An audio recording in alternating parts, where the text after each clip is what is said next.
Peace family, it's Mariah, your community engagement lead here at Legacy Center in East Point, Georgia. Thank you once again for tuning into our ARC program. Tonight we have Tosin, who's going to actually be teaching you about commercial real estate. He has years of experience in this industry, so please make sure you have your pen and your paper or your tablet ready for all your questions. We will be monitoring the comments throughout the session, so he will be able to answer those questions for you throughout his lesson or save those questions for the end.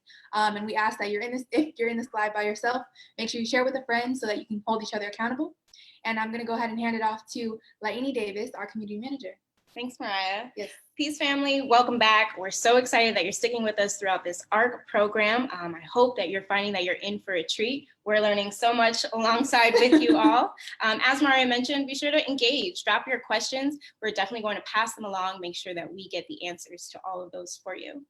We also wanted to let you know our Legacy Center officially reopened on Monday. So visit us at legacycenter.com to schedule your tour. We would love to show you around our beautiful building, secure some office space for you, show you private event space. We have so much to offer for you to grow your business with us, and we want you to be a part of that on-site as well as virtually. Yes. So stay tuned. Tosin is coming up shortly, and enjoy this lesson. Thanks, guys. Peace out.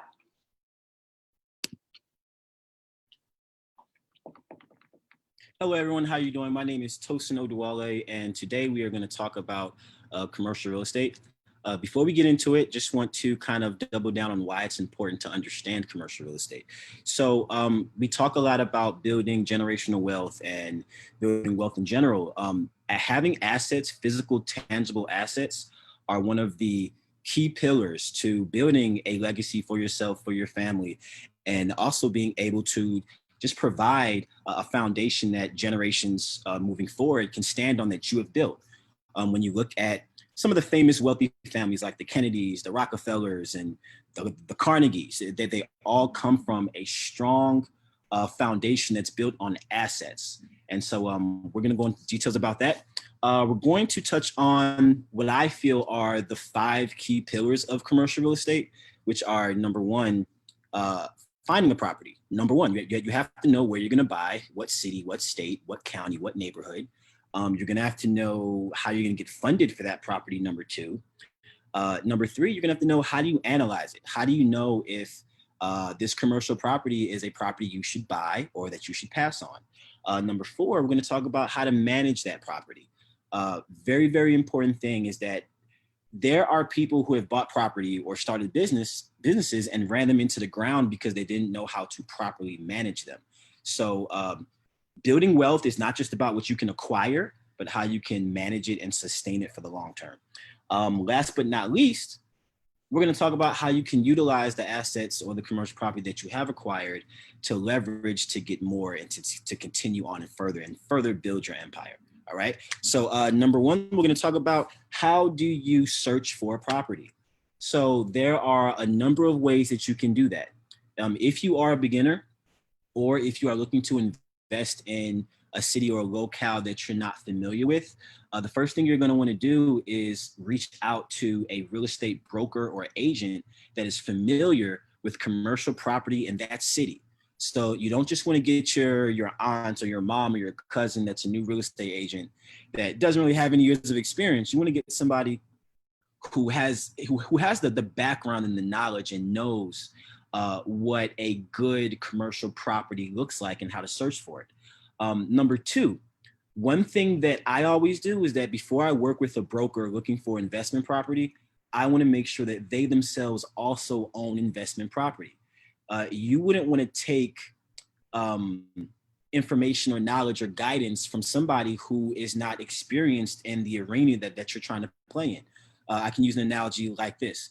If you are on a basketball team, would you want your head coach to be someone who's never ever played basketball before? You know, how do you really know the quality of guidance that they're giving you if they've never actually been in that arena? So one of the first questions you want to ask a broker before you work with them is if they own any property. Many of them do not. Many brokers do not. And, you know, they're simply just in the business of real estate to get a commission, make money. And that's fine. That's all well and dandy. But you want to be intentional, making sure that every person on your team is equipped to help you get to the next level. So the way that you can find a broker, there's many ways. You can go to Google and you can just type in investment real estate agent and then put your city and state and click search. And you'll probably get 15 to 20 different real estate brokerages, sometimes individual realtors, if they have a brand for themselves, that will come up. And you're going to want to call them and ask them a series of questions. A call like that would go like this. You give them a call, they answer. You say, hey, how you doing? My name is Tosin. I'm looking to invest in commercial property in said city. Do you have any agents in your brokerage that are experts in commercial real estate? And if they say yes, then you say, okay, can I speak to them? If they say no, you say, all right, thank you for your time. You hang up the phone, you go on to the next call. So if you are able to get in touch with a broker who has experience in commercial real estate in that city or that state, your next question will be, have you ever invested in real estate in this city? If they say no, you say, okay, is there anyone in your brokerage who has? If they say no, you say, hey, thank you for your time, and you call someone else. If they say yes, then you say, okay, what type of commercial property do you own? What would you recommend for me? Typically, I kind of want to get an idea of where that broker's headspace is and what opportunities they think are available or what they know are available, just to get a gauge of what's out there, especially from somebody who has experience in that locale. So this first call is just going to be a lot of you listening and taking notes. Now, if you already have an idea of what you're trying to buy, for example, you're looking for a 10-unit apartment building and you want to spend no more than $700,000, $800,000, then you tell them, hey, I'm looking for a 10-unit apartment building. This is my budget. Where in this city or in this state do you think I can find something that kind of fits those parameters?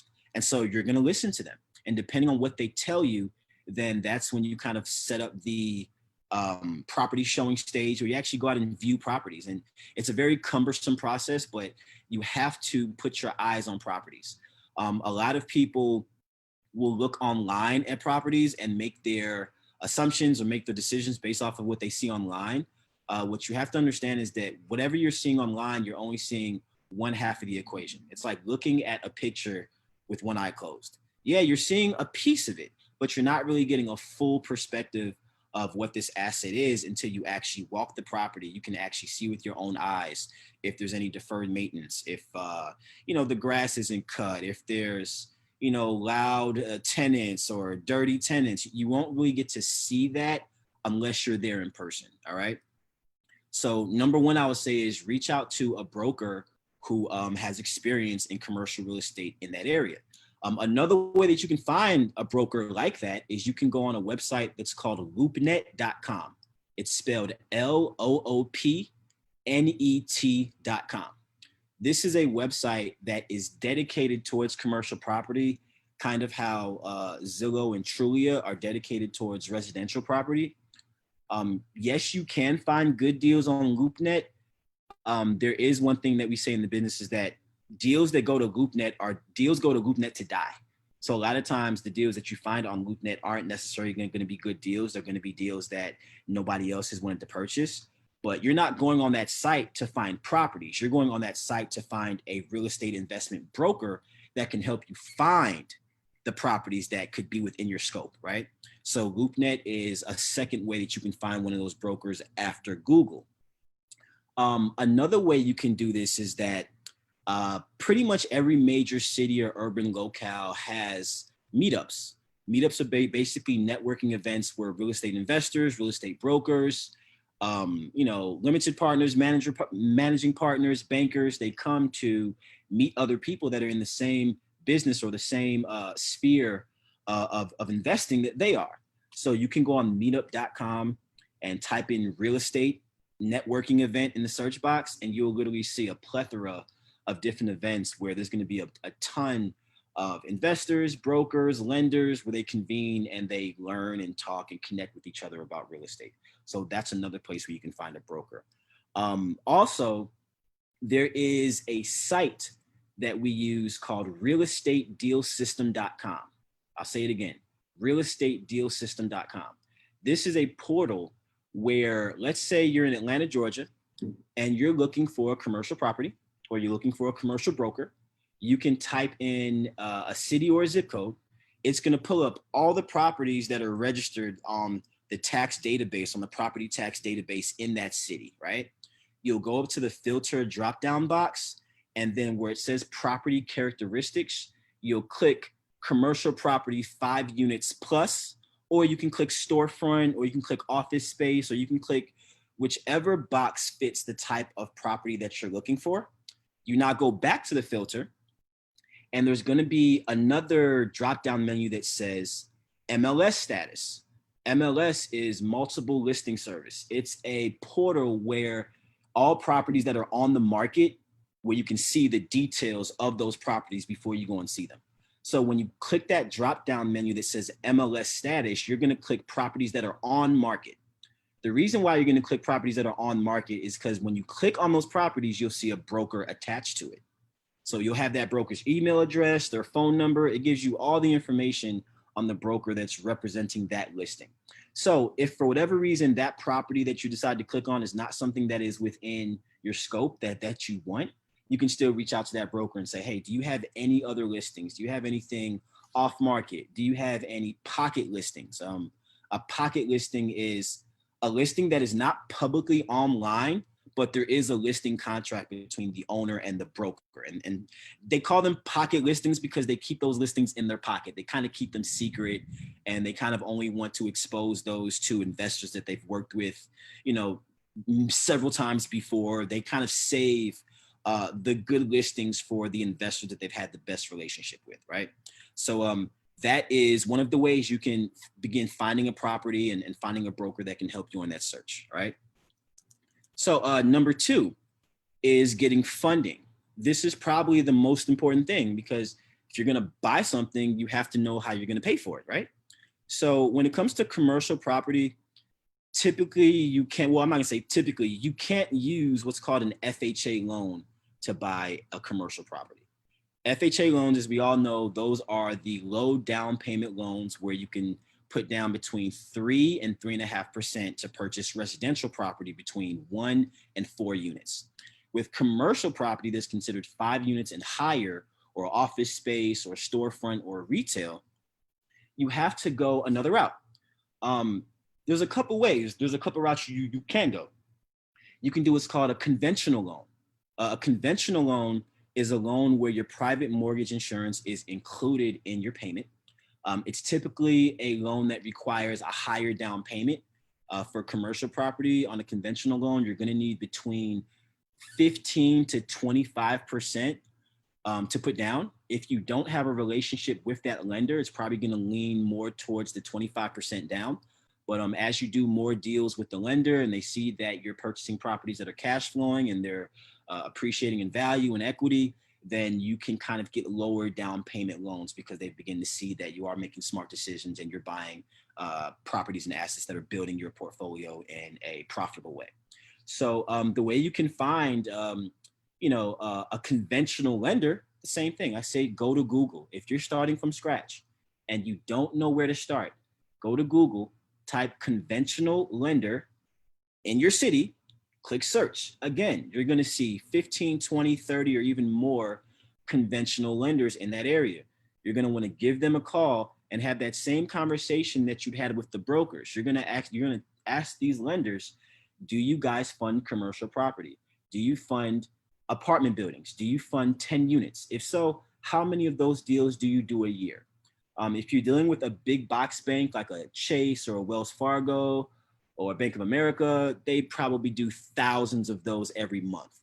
But if you're dealing with a smaller company that's regional or more local, or it's a private company, they may not do as many deals. So you want to know, how ingrained are they in the commercial lending space? Typically, those that do a high volume of commercial deals, commercial lending deals, it shows that they may have experience and they may have a system, and they may be somewhere that you want to start. So you would look at the commercial lenders. Another route you could take is hard money lenders. The definition of hard money is basically short-term loans to purchase real estate. It's called hard money because the interest rates on the loans from hard money lenders are typically much higher than the interest rates from the big box banks, right? So hard money lenders are typically, small companies, usually LLCs, and they're ran by people who have made a lot of money in whatever business. And they say, you know what, we have $10 million. Let's open up a business lending this money out to people that want to purchase real estate or start businesses or whatever the case. And typically they'll charge anywhere from 9 to 15%, which is extremely high. One of the reasons why it's extremely high is because these are short-term loans. These aren't loans that are 15, 25, 30 years. Typically, they're between, 1 year to 5 year loans. So if they're going to be in that loan, if they're going to lend you that money for such a short period of time, then that interest rate needs to be higher because that's how they make their money. They make their money off of lending you money. You can find hard money lenders the same way. Going on Google, type hard money lender, Atlanta, Georgia, or hard money lender, Cincinnati, Ohio, and you'll see a ton of hard money lenders that come up. You can also join different sites like Bigger Pockets, where you can, I believe they have a hard money chat room or a hard money group where there's a ton of hard money lenders that have done deals and they're advertising their services and they have their terms, and you can pretty much kind of pick and choose who you want to work with. You can call them and interview them as well and kind of figure out what's going to be the best company to go with if you decide to go the hard money route. Another way to finance your commercial properties are finding private investors, finding a partner. Finding partners, I want to say it's easy because it's a simple formula, but if you don't know how to do it, I can see how it can be kind of challenging. But I always say, when you go to meetups, there's hard money lenders there. There's investors there that are looking to dump their cash with people that they feel are savvy investors. So meetups are definitely great resources for you to go and find private investors to invest in your deal.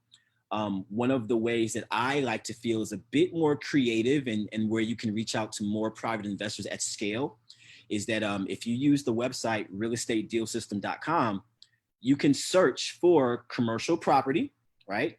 And you'll look at the drop down box in that same filter of whatever zip code or city that you've picked. And you can click a tab that says cash buyers. And you'll click the tab of people that have bought commercial property in that area for cash. We can pretty much assume that if somebody has bought a 5-unit building or a 10-unit building for cash in a city, they're most likely an investor. So that investor, you can reach out to them. You'll have their phone number, their email address, their name. You can reach out to them and see if they would like to partner with you or invest in deals that you are doing to where they can be hands off. They can be a private investor, put cash down and let you do the deal. And so you can typically, in a major metropolis, in a major city, when you do that search filter and that search task, you should be able to pull up a few hundred names and contact information of investors that have bought commercial property cash in that area. And then it's just about doing the legwork of giving them a call or sending them an email or just starting that dialogue so you can know and try to find out who you can joint venture with or who can fund or finance your deal, right? Let me see. Another way that you can finance your deals is do what's called a syndication. A syndication in layman's terms is basically, it's a syndicate. It's when a group of people come together for a common goal. So you can start an LLC, you can form an LLC in your city or state. If you've identified people that want to join your syndicate, whether it's your friend, your sister-in-law, your mother, your father, you make these partners in your syndicate, you make them general members of the LLC, or you make them part of the management on the LLC, and each one of them puts a certain amount of cash into the pot. And then together we use these funds to purchase a property. And whether we decide to split the profits by splitting the cash flow, if we're buying an apartment building and we say, you know what, we're going to split the rent 5 ways because there's 5 people in this syndicate, that can be a way that you split the profits. Or you could say that, you know what, if we flip this property, we're going to split the properties 5 ways. That's a syndicate. So sometimes forming a syndicate is a bit easier if you're trying to fund or finance a deal, because you can reach out to your family members, your friends, your spouse's family members. You can reach out to those people that are in your immediate circle that believe in you and trust you and are willing to go on this journey with you in acquiring your first commercial property. And you can start small. You don't have to start with a huge deal. You can start with, a $300,000 6-unit. And you can say, you know what, I need to get $50,000 from 6 family members, or $50,000 from 6 friends, or, $50,000 from 6 associates. So that's another way that you can finance your commercial deals. And I suggest that you definitely take that into account. Probably before you reach out to a hard money lender or a commercial bank for a conventional loan. All right. The third part of this process, which is very important, is that once you identify a property, when your real estate broker or property owners you've reached out to reach back, you want to view properties in volume. So you don't just want to go look at 1 deal or 2 deals. You want to look at 15, 16, 17, 18 deals. You really want to see exactly what's out there and have a plethora of things to choose from. So that way you can pick the best deal. So when you do find, out of those 15 and you find 2 or 3 that are attractive, you're going to want to know, how do you analyze this deal? How do you know that this is a deal that I should buy? How do I know that this is a deal that's going to make me money and is going to help me build my portfolio and be that raindrop into the bucket of generational wealth, right? So one of the ways that I analyze commercial property is, number one, before I even look at the purchase price, I look at, okay, how much money is this property cash flowing a month or a year? The definition of cash flow is the total revenue that you're getting from the rent, from anything that's making extra money. If there's a corn laundry there, you want to look at the total revenue, the total amount of money that this property is making, number one. Number two, you can look at like a mortgage calculator to kind of have an idea of what your monthly mortgage payment would be should you decide to purchase this property. And I always compare the total cash flow against what my mortgage payment or debt service would be. Debt service is basically, if I was to get a loan for $500,000 to buy a 10 unit and my debt service is $3,000 a month, then I know every single month I have to pay the bank $3,000.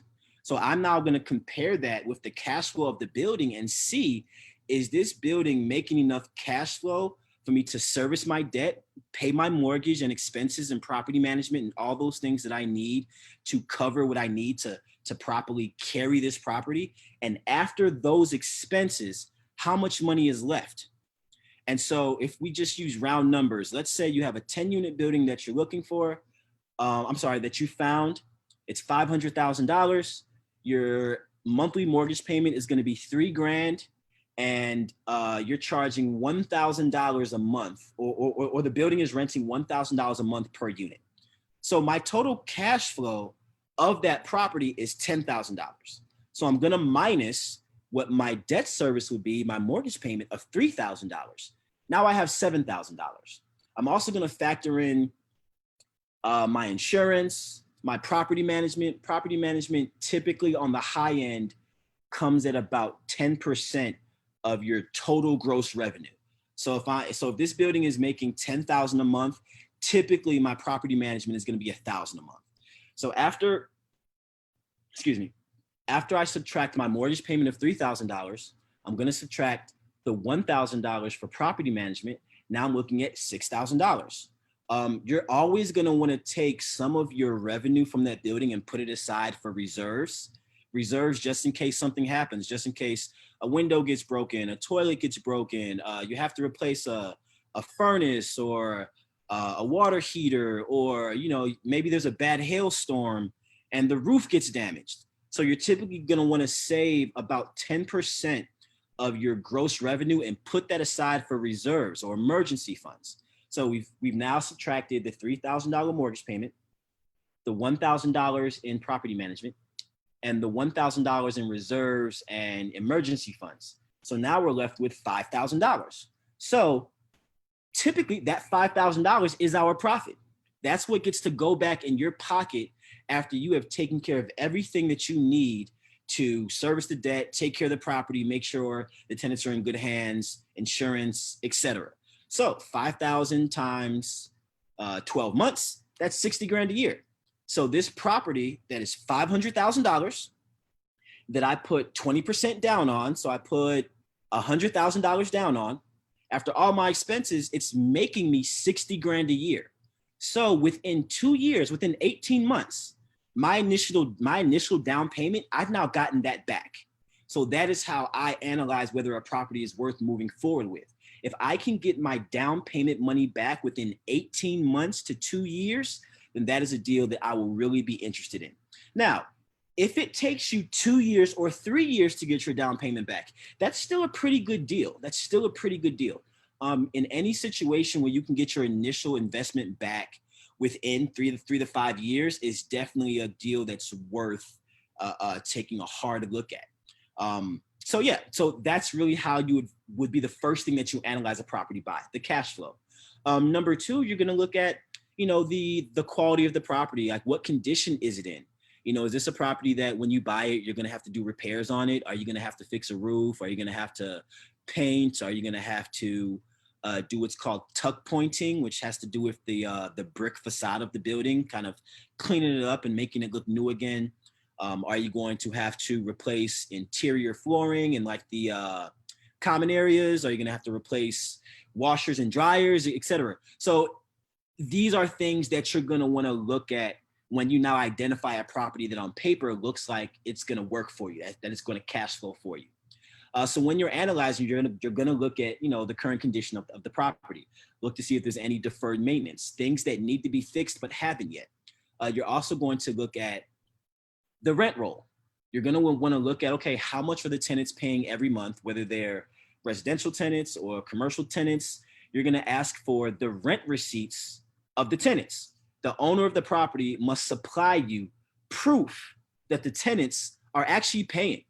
I've seen a lot of situations to where when people list commercial properties, they'll say, hey, this property has the potential to make $10,000 a month, but there may only be 3 tenants that are paying rent and the other 7 are 5 months behind, 6 months behind, or are in the status of eviction.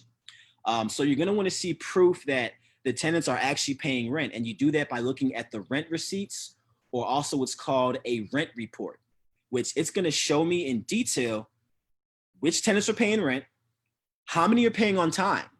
If, John Smith in unit 5C has a habit of paying 5 days late or 10 days late, I want to know that that particular tenant, pays his rent, but he's 5 days late, 10 days late all the time.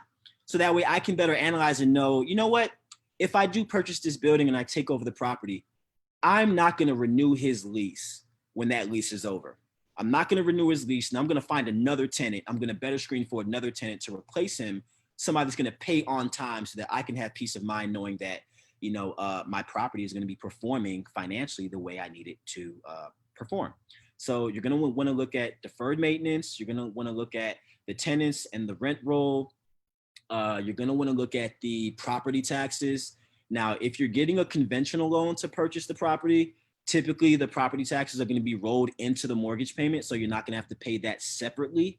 However, if you are getting like a private loan from a hard money lender, or you have a syndication, then that property tax bill is going to be separate. So you're going to want to look at those property taxes and see how much does the property taxes bite into your profit.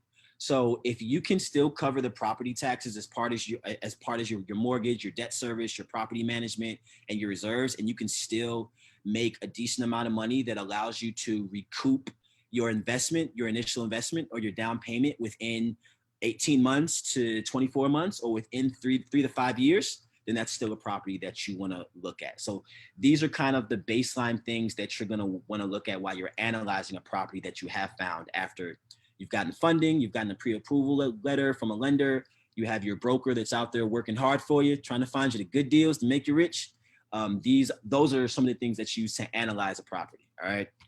So next on my list is, let me see, management. Yes, management. So everything in life is not necessarily about acquiring something, but managing something. If you have a wonderful, expensive car, but you don't manage it well, you don't make sure you get your brakes checked and your oil changed, and you don't do your 5,000 mile service, your 30,000 mile service, it doesn't matter how great of a car it is, it's going to fall apart because you're not managing it right. The same thing about real estate. You can find a wonderful deal, a beautiful deal, but if you don't manage it right, it can end up costing you money, losing you money. It can actually be something that can actually drive you into the ground. It can actually, bring poverty to you if you don't manage it right. So property management, I would say, is one of the most important key factors in the whole process of acquiring commercial real estate and building a portfolio based in commercial real estate. All right. How do you find property managers?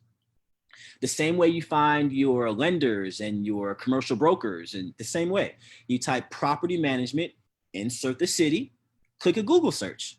There's going to be a ton of property management companies that come up. So you're going to want to start calling them all, and there's going to be a few questions that you ask them. Number one, you're going to ask them, do you guys specialize in management of insert the type of property you're looking to purchase? So if I'm looking to purchase a 10-unit apartment building, I want to make sure that I am engaging a property manager or hiring a property manager that has years of experience in managing 10-unit buildings and 15-unit buildings, et cetera. I don't want to get a property manager that only manages residential property, or a property manager that only manages office space, because the ins and outs, the intricacies, the little details that come with working with a specific type of property for years, that experience, I'm going to want to inherit that. So I want to hire somebody who's an expert at managing the type of asset that I'm looking to acquire. So you'll ask them, do you have experience managing 10-unit apartment buildings? If they say yes, your second question is, how many years have you been doing that for? Typically, I like to deal with property managers who have at least 10 years experience in a specific type of property. My logic for that is that if you have been in business for 10 years straight, then that means you must have a pretty good handle on what you're doing. Most businesses fail within the first three to 5 years. So if your company has been existing for 10 years, then I can feel at ease knowing that, you've probably cracked the code and how to successfully run your business. So I'm going to ask them, how many years have you been in business? They've been in business 10 years, great. If they're a new company and they've been in business between 3 to 5 years, I don't necessarily write them off, but there's other things that I'm going to use to qualify them. I'm going to look at their reviews on Google. You're going to want to ask them, how many properties do they currently manage? So if they're only managing 5 10-unit properties, then I'm like, do you really have the experience I'm looking for? Now, if they're managing 20 10-unit properties, or they're managing 50 or 100, or they have 3,000 or 4,000 units under management that they manage, then that can tell me that, these guys are probably experts. They're probably pros. They probably really know what they're doing when it comes to that space of property management. So you're really looking for experience, number one. The more units, the better. However, do keep in mind that if they do have a lot of units under management, that can sometimes hurt you. Sometimes you can be so big and have so many customers and clients, because should you hire them as a property management company, you're going to become a client of theirs. So if somebody has a lot of clients, sometimes their customer service or their quality of service can take a hit. So you're going to want to kind of balance those very well and say, okay, I'm looking for a big company, a company that has experience doing this for several years, that has a lot of units under management. But I also want to look at how efficient are they at managing this huge portfolio that they're managing for other investors. And you can kind of do that by looking at reviews. You can go to, different apartment buildings, and you're going to want to ask them, what are the addresses of some of the properties that you guys manage? You type those addresses in on Google and you look at the reviews. If you're seeing that tenants are complaining about the trash not being picked up, that the trash stays there for 5 or 6 days, and it attracts raccoons and rats, and they always pick up the trash 5 days late, that's a sign that this company may not be able to handle the amount of clients that they have. And so you going on and being another client, you may be putting yourself in a situation to where your tenants will not get the best quality of living in your properties. And that can have a trickle effect that you may not have tenants to stay in your building long. They may leave. You'll have a high turnover rate, right? So you're gonna wanna look at the reviews. Is the property management company picking up trash on time? Are the property managers kind? Are they nice to the tenants? You know, you wanna make sure that you have a property manager that's not making your tenants feel unsafe. You know, you wanna make sure that your property managers are nice people, that they're kind to your tenants. These tenants are your customers. They're your clients.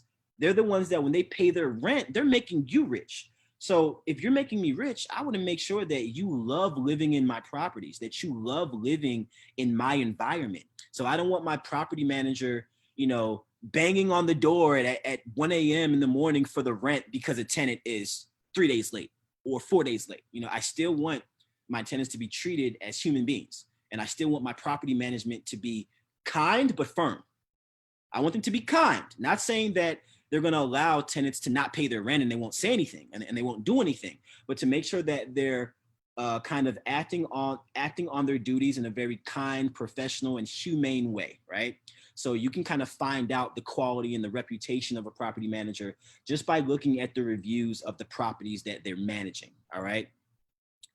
So yeah, finding a property manager, that's probably the easiest part in the whole process. You just, you know, you Google property managers, you ask them how long they've been in the business, you ask them how many properties they currently manage, you get the addresses of some of those properties, and then you go and do your due diligence and check on the reviews to see if the tenants have nice things to say, right? So the last part is after you've acquired your first property or your second property, you're going to want to grow. We're doing this to build a portfolio, not just to be one and done or two and done or three and done. So how do you build your portfolio, raise more money, get more loans? So there's a couple ways. Let's say this 10 unit that we've bought for $500,000 with $100,000 down. Let's say 3 years later, we've been making $60,000 a year for those 3 years. It took us 18 months to get our initial $100,000 back plus a profit of what, 80 grand, I believe, right? So now we have $80,000 in profit.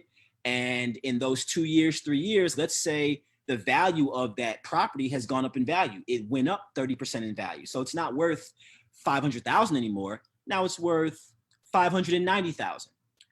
You can pull out that equity through refinancing or doing what's called a HELOC, home equity line of credit, where you can actually pull out 80% of that increased value that you've seen, of that increased equity, and you can use that money coupled with the profit that you've made over the last 2 or 3 years, and you can use that on a down payment to go and acquire another property the same way you got your first property. And that's really how you kind of purchase, fix up, get it stabilized, then you refinance, pull out equity, and do it again. And so that is probably, I guess, the simplest and easiest way to begin building a portfolio and acquiring more property.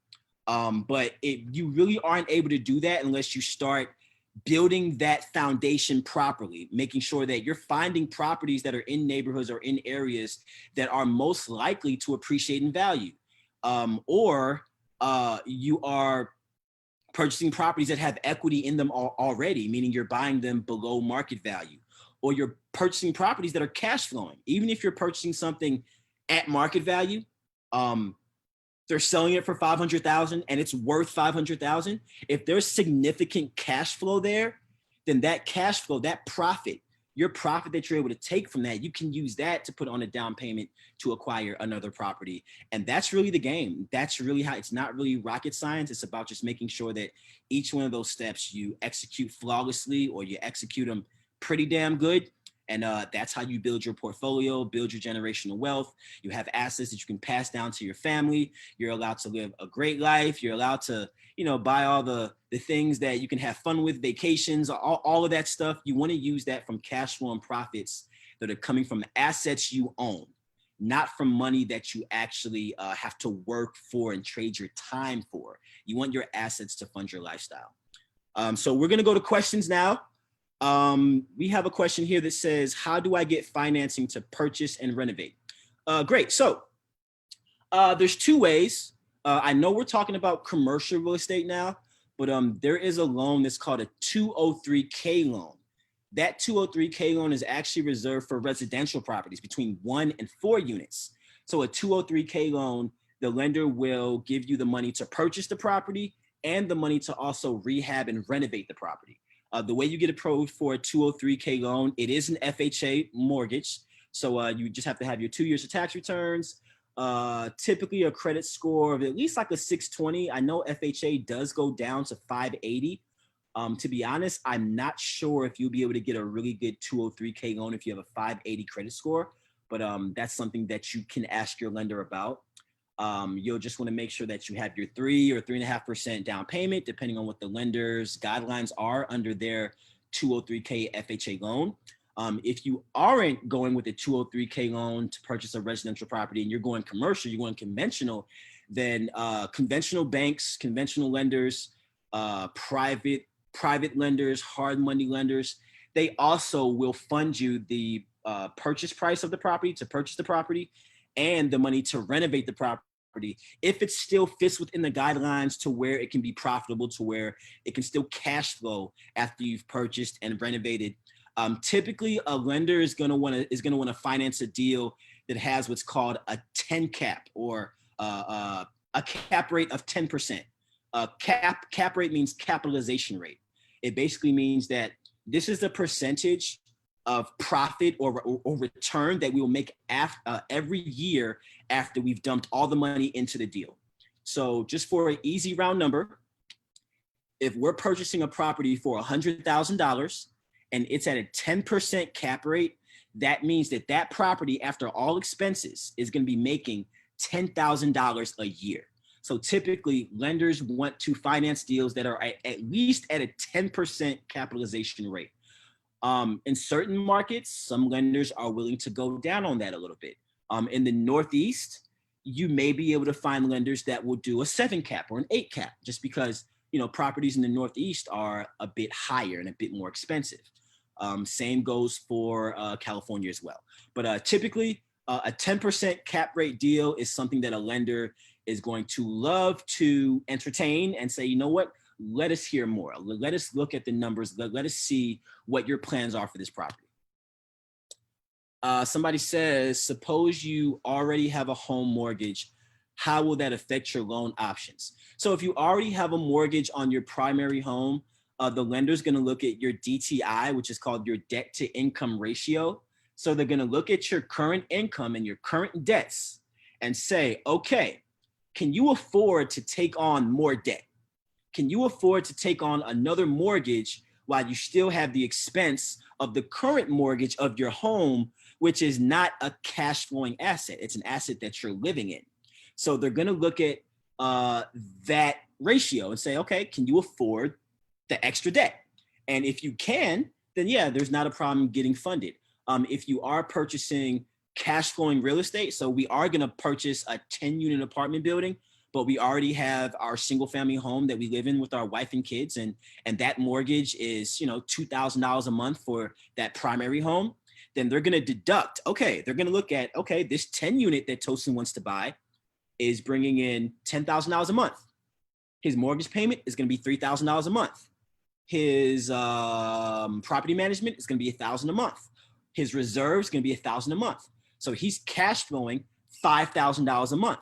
So if we give him another mortgage to buy another cash flowing property, is he able to pay his home mortgage, which is $2,000 a month, plus carry the debt of this 10 unit? So if this 10 unit is going to yield me $5,000 a month in profit, and they say his current home mortgage is $2,000, then they say, okay, $5,000 minus $2,000. Now he's profiting $3,000 from that $10,000. That's 36 grand a year in profit. They may say, you know what? He's still able to be profitable, even taking on this extra debt, because he's still at a profit of 36 grand a year. So a lender will say, you know what? Not a problem. We'll finance you. However, if adding on your current mortgage with the new debt is going to bring you too close to a space to where, let's say you have three tenants who, like, they lose their jobs that month. COVID-19 happened, and 5 of your tenants lost their jobs and they can't pay you rent. Is Tosin going to still be able to pay us the mortgage on this if his occupancy drops from 100% to 50%? And if that answer is no, then they're going to say, hey, your DTI is too high, and they won't fund. So that's typically how that goes. So if we have any more questions, I'll definitely love to take those. Just to give you guys a little bit of a history on me, I started in real estate in 2012, 2013-ish in New Jersey. Didn't actually hop into the game until about 2015. I spent the first couple years wholesaling, learning how to analyze properties, learning how to find properties for other investors. And it was during that time that I was able to find out these little caveats that kind of make or break a deal.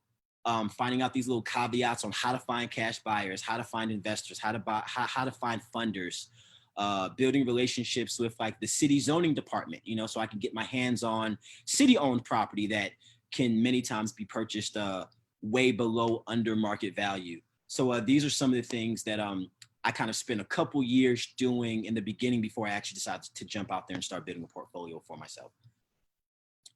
Someone says, should I buy a single family home or multi-family unit for the first property?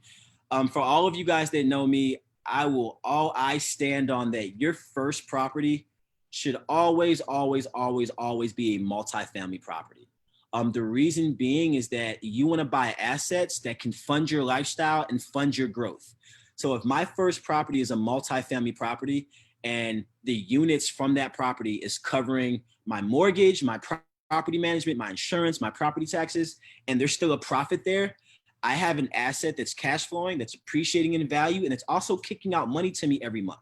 So I can now use that money, that cash flow, that extra cash from that asset, I can go use that to grow my empire, grow my portfolio, or I can use that money to fund my lifestyle. If I want to put my kids in private school, or I want to take my family on a vacation, I don't have to get the money by trading my labor from a 9-to-5. I may have a 9-to-5, not saying that I shouldn't have a job, but you don't have to depend on your quality of life based off of the hours that you trade for money. And so that just gives you a bit more peace of mind, knowing that I have money working for me while I'm not even really looking over there or paying attention to it. So multifamily is always, I feel, in my opinion, is the best way to purchase your first property. And then, also the cash flow from that multifamily property can help you to buy more, and you can grow that way. And always keep in mind, you want to purchase assets. Assets make money, liabilities take money. If you're buying a single family home with your FHA mortgage and you intend to live in it, technically by definition, that single family home is a liability. It's not an asset. Because if you're living in it and you're not renting it out, you're not making money from it. So it's not putting money in your pocket. Assets make money, liabilities take money. So just keep that in your mind as you're going about deciding what properties to buy. Someone says, HELOC, the amount taken, are those funds a new mortgage or added to the existing mortgage? So it depends. So you can take out a second mortgage on your home. So another lender will become second in lien to the first lender, and a HELOC essentially is a second mortgage, or it can be like a revolving line of credit, meaning you take out 80% of your equity and then they just add that to the balance of what you currently owe. So you're going to want to ask your lender, I guess, the best way that they would be willing to fund you on that deal. Me personally, I think it's better to look at just pulling out that equity and having that extra amount just added on top of your current mortgage instead of taking out a second mortgage. But both of those are your options. Someone says, do you have any recommendations on lending/funding sources for 100+ units? Yes, I mean, there's a ton of ways that you can fund a 100+ unit property. Really, what you're gonna want to focus on right there is how to get that 20% that you're gonna need to get that deal done. Any lender, private lender, hard money lender, conventional lender, big box bank, on 100+ units, they're gonna want at least 20% down. So getting that 20%, you can pull from savings if you have property that has equity, you can pull that equity out. If you have really good credit and you have high limit business credit cards, you can take that 20% from your credit lines, making sure. So this is very important.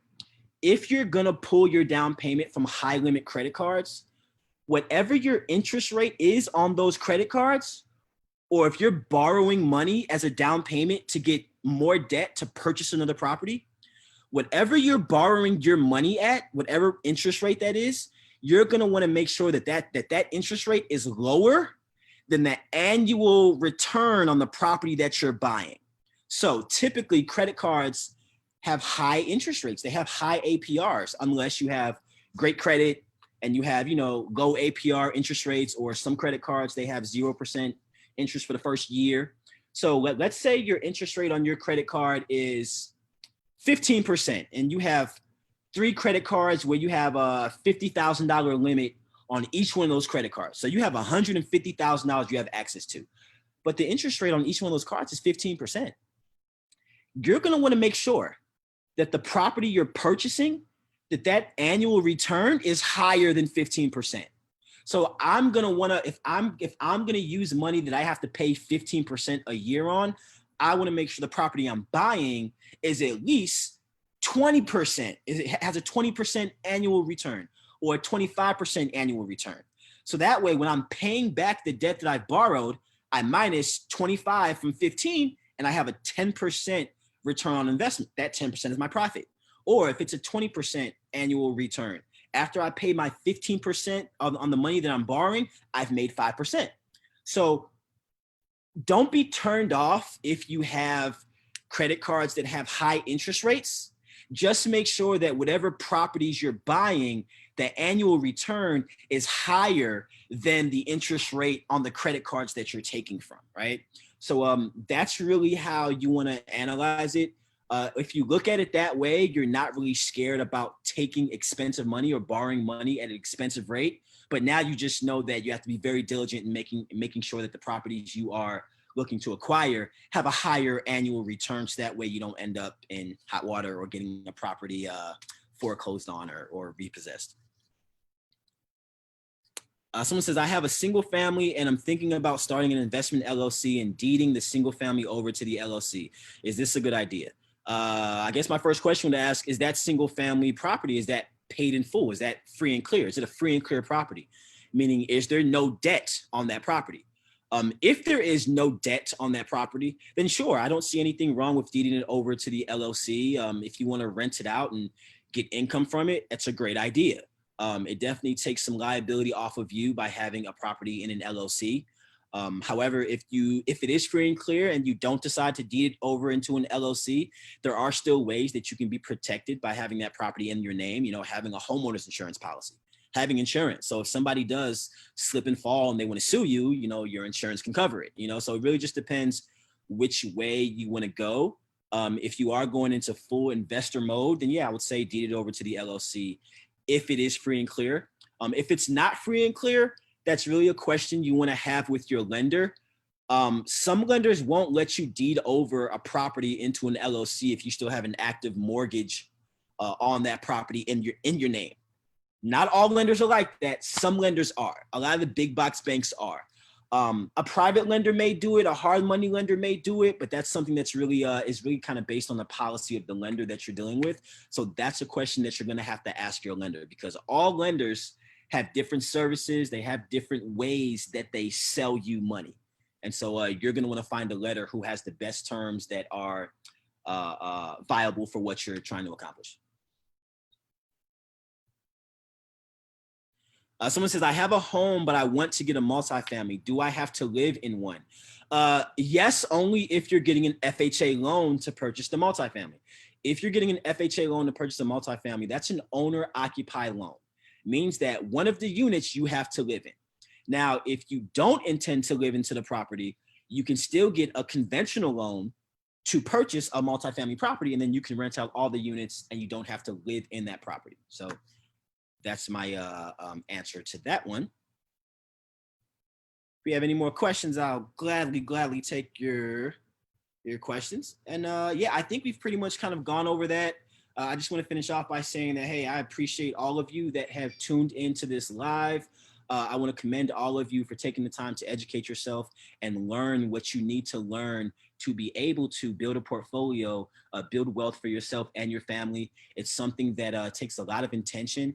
And so you searching for that information is very, very, very admirable. And I just want to encourage you guys to keep on your journey, no matter how long it takes or how quick it takes. Keep on your journey. Nothing that is good comes easy. Although sometimes you get lucky and you can get some good things very, very quickly. But I just want to encourage you guys. You guys are in the right space. You're in the right mental space. I'm praying for you all. I'm rooting for you all. And I wish all of you guys success, health, and wealth. Take care.